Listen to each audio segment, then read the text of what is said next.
Podcast Sopro Novo. Olá para você que ouve esse podcast. Este é o primeiro episódio de uma série de 5, comemorando justamente os 5 anos de Fundação Sopro Novo Yamaha. Eu sou o Thiago Costa e vou te acompanhar nessa jornada. Se agora a Fundação completa 5 anos, a história começou bem antes, em 2005, com a criação do programa Sopro Novo, que era uma iniciativa da Yamaha Musical do Brasil para a difusão musical utilizando a flauta doce. E ninguém melhor para contar tudo isso do que a idealizadora do programa e atual diretora artística e pedagógica da Fundação Sopro Novo Yamaha, Cristal Veloso. Conta pra gente como tudo começou, Cristal. Podcast Sopro Novo. Eu fui chamada para fazer um projeto de flauta doce, ligado à flauta doce. Foi até muito interessante, porque quem me chamou para fazer o trabalho na Yamaha era um aluno meu da universidade. Nessa época eu dava aula numa faculdade, na área de licenciatura em música, e o meu aluno, que era funcionário da Yamaha, falou para mim assim: olha, Cristal, eles precisam de uma pessoa que toque flauta doce. Aí você toca flauta doce. Uma pessoa que componha, você compõe. Uma pessoa que tenha tido experiência empresarial. Eu tive, porque eu tive escola durante 8 anos antes de entrar na Yamaha. E uma pessoa que tem experiência no mundo corporativo. Eu trabalho justamente com treinamento e desenvolvimento de pessoas, numa consultoria da minha família, inclusive. Aí ele falou assim: juntando isso tudo, só você que eu conheço que consegue fazer, que tem tudo isso junto, né? Foi realmente uma coisa muito boa que aconteceu na minha vida, porque aí eu tinha tido essas experiências anteriores. E ele falou: vamos lá para Yamaha. Aí eu falei: onde é? Porque eu moro no ABC Paulista. E aí ele falou para mim: onde é? Eu falei, ele falou: é na Avenida Rebouças, em São Paulo. Eu falei: não vou não, é muito longe. Aí eu tinha ficado, quando a minha filha nasceu, 4 anos antes de eu ter essa conversa com esse aluno, eu fiquei grávida, né? E a minha filha nasceu e eu logo em seguida tive uma trombose cerebral pós-parto, que me deixou bastante limitada durante muito tempo. Então eu fiquei 4 anos fora, assim, de combate, né? Com problemas para falar, inclusive, né? Tinha problema de locomoção e por causa dos remédios que eu tinha que tomar, eu não podia dirigir, porque como foi cerebral a minha trombose, eu tinha que tomar anticonvulsivante, aquelas coisas todas. E aí eu não dirigia mais. Eu falei: imagina que eu vou para São Paulo, né, pegar. Mas aí eu tinha recebido alta. Olha só, eu tinha recebido alta. Depois de 4 anos eu recebi alta. Foi quando o meu colega Alex Lameira, foi funcionário da Yamaha, meu amigo até hoje, amigo querido, está sempre comigo. Aí ele falou: vem então para fazer a entrevista. Eu falei: não, é muito longe. Aí meu marido falou para mim assim: escuta, sua doida, você está com 42 anos, você está 4 anos parada, vem uma empresa multinacional, bate na sua porta te oferecendo emprego, você fala que é longe? Você não vai falar que é longe. Você trate de arrumar o seu vestidinho e ir para a entrevista. E eu fui, obedeci meu marido, porque eu sou uma pessoa muito obediente. Eu sou uma pessoa muito obediente e fui para a Yamaha. E lá eu encontrei o Amaury Silva, que era gerente comercial da Yamaha naquela época, e o presidente da Yamaha nesse período era o Kenichi Matsushiro.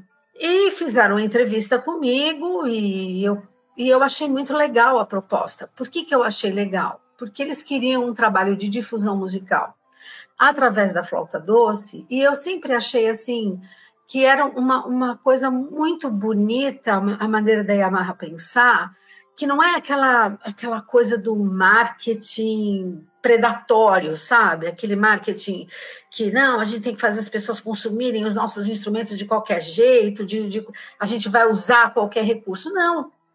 Eles falam: não, a gente quer fazer um trabalho bonito, ligado à flauta doce, porque a gente acredita que, através da educação, a gente cria uma demanda para os nossos instrumentos. E eu achei, sim, super bonito, super honesta a proposta, super legal. E aí o Matsushiro me fez a proposta e eu falei: eu topo, mas eu queria carta branca para trabalhar, porque eu precisava saber o que eles tinham em mente e o que eu poderia fazer. E eles falaram, olha, o que a gente quer é um trabalho de educação musical através da flauta doce, e a gente tem uma prática de conversar com professores, com gente que ministre aula de flauta para algum grupo, que queira aprender para ensinar. E foi assim que eu comecei. E depois, é muito interessante ouvir a sua trajetória pessoal.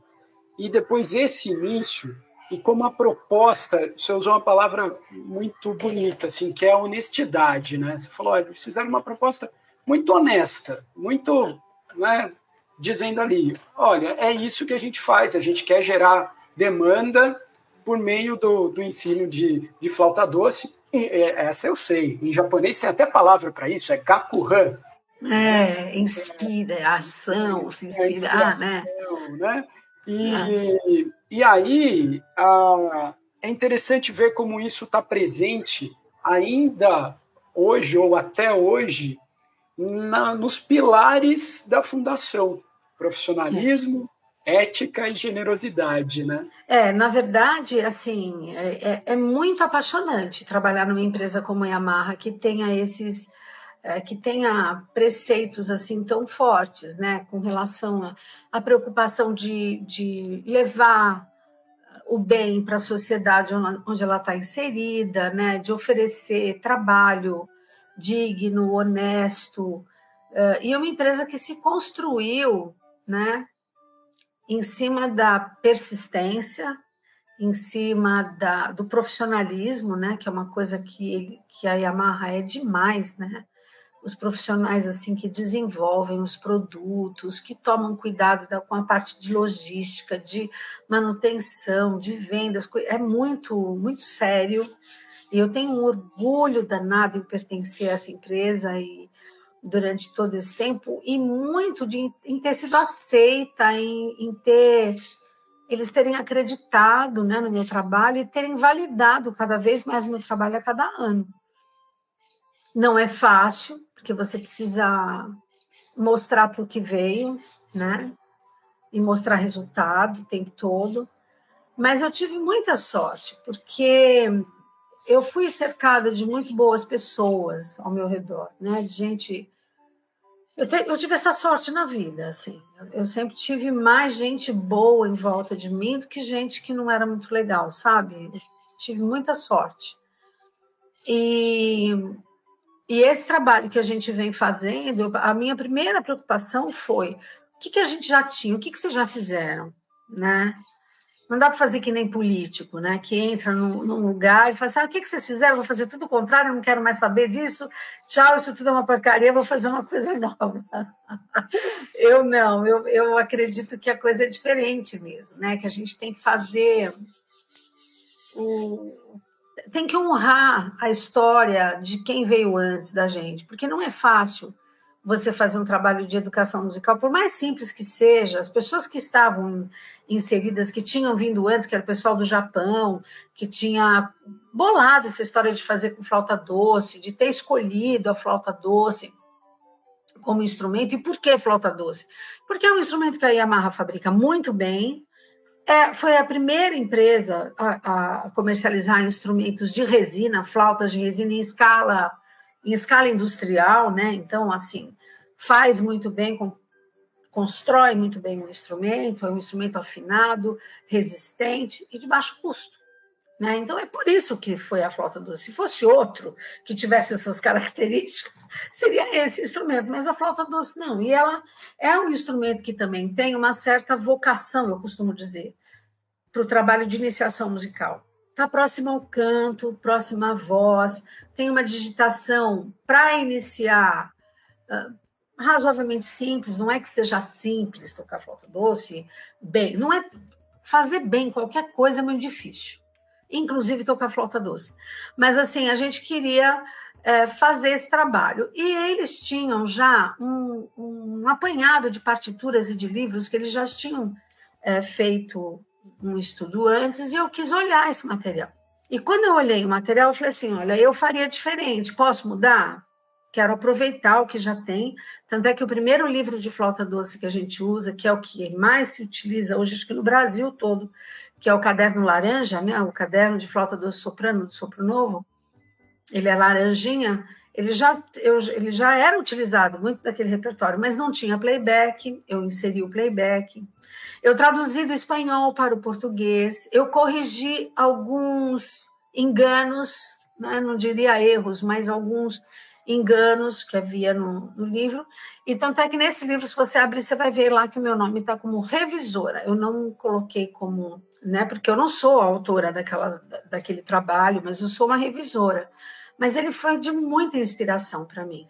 E ter colocado o livro, né, como um material pedagógico importante e de ter reestruturado o formato dos seminários foi uma coisa muito, muito legal. Vamos falar um pouquinho disso? Eu queria explicar para quem, se por acaso está conhecendo o Sopro Novo pela primeira vez, está tomando contato pela primeira vez, esse processo. Porque a gente tem alguns livros e a gente tem os seminários. E aí, vamos contar como é que era no início e aí até como é que está hoje, porque a gente teve uma mudança grande aí em função, claro, da evolução como um todo, mas principalmente por conta da pandemia que impediu os encontros presenciais, mas não impediu o Sopro Novo de continuar existindo.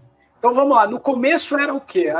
Eram seminários baseados nesse livro, né? Tem uma coisa importante aí que eu preciso falar, porque isso tem a ver com a minha marca pessoal dentro do projeto, né? Que foi uma mudança importante que eles toparam e que não foi uma coisa muito simples. Que antes os seminários eram feitos com flauta doce germânica ou barroca, não importava. E existe uma diferença entre a flauta germânica e a flauta barroca. A flauta germânica ela é uma invenção para facilitar a entrada da pessoa na flauta doce. Mas ela só toca afinado na primeira oitava e na tonalidade de Dó maior. Depois vai ficando complicado a digitação, a posição dos dedos, porque para você tocar afinado vai tendo que fazer um guai. Já na flauta barroca é um pouco mais dificinho, porque tem o dedilhado em garfo na primeira oitava, mas depois ela é muito mais tranquila. E quem toca a flauta doce profissionalmente usa a flauta doce barroca. Então, esse foi uma exigência minha, porque como eu já era professora de flauta doce, já era conhecida como concertista, eu tocava, eu tinha recitais, e como professora eu sempre defendi a flauta barroca, por causa disso, foi uma exigência minha. Eu faço o trabalho, mas tem que ser com flauta barroca. E isso foi maravilhoso, porque a gente conseguiu medir o desenvolvimento do mercado a partir do Sopro Novo. Né? Quando eu entrei, 90% das flautas que eram vendidas pela Yamaha eram flautas doces germânicas. Hoje, a gente conseguiu mudar essa cultura. Hoje está meio a meio. Porque para você mudar uma cultura dessas é muito difícil. Não é fácil, né? Mas isso foi uma coisa importante. O livro foi uma coisa importante que a gente mexeu. O formato do seminário. O seminário ele tinha 8 horas de aula e depois as pessoas tinham que continuar tendo aulas com aquele professor semanalmente para poder manter de uma forma consistente aquilo que ela tinha aprendido no seminário. Isso era muito legal, funcionou e a gente trabalhou assim até agora, antes da pandemia. Então, quando eu cheguei, tinha só o seminário de flauta doce soprano.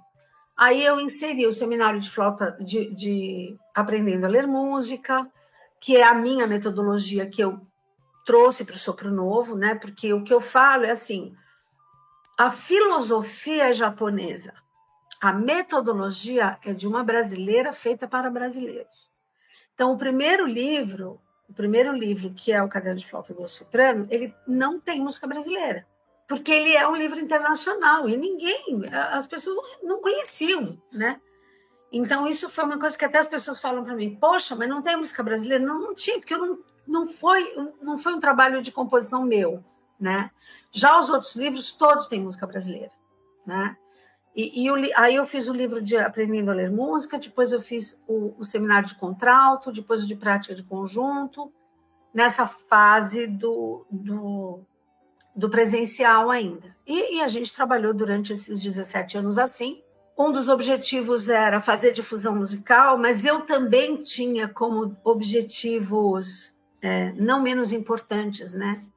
Mas do empoderamento do professor local. Então, aquele professor que queria dar aula de flauta doce, trabalhar com música na sua cidade, mas ele era um mero desconhecido, então ele conseguia ter lá, divulgando 2, 3 alunos. A partir do momento que eu dava para ele o nome de professor Sopronovo, com a chancela da Yamaha, tudo, esse cara conseguia ter 15, 16, 20 alunos. Então, a gente também mudou essa cultura da aula individual do instrumento para a aula coletiva de instrumento. E com isso a gente empoderou muita gente. Com isso a gente foi para o Brasil inteiro, com a Yamaha dando essa estrutura para nós, dentro do departamento de marketing isso funcionava. Podcast Sopro Novo. E assim, dentro do departamento de marketing da Yamaha Musical do Brasil, o Sopro Novo cresceu. Cresceu tanto que precisou andar com as próprias pernas. Mas isso é história para o nosso próximo episódio, quando nós vamos saber como nasceu a Fundação Sopro Novo Yamaha. Enquanto isso, fique com a trilha sonora. É o Quinteto Sopro Novo, tocando Carnavalito. O Quinteto Sopro Novo é a iniciativa artística da Fundação Sopro Novo Yamaha e é um dos principais grupos de sopro do Brasil. Quando se fala em flauta doce, então, é provavelmente o que mais localidades já visitou. O Quinteto já gravou 2 CDs e 1 DVD. Tudo que você vai ouvir na trilha sonora, no fundo do nosso podcast, veio desses CDs e desse DVD. Continue acompanhando e a gente se encontra no próximo episódio. Até lá!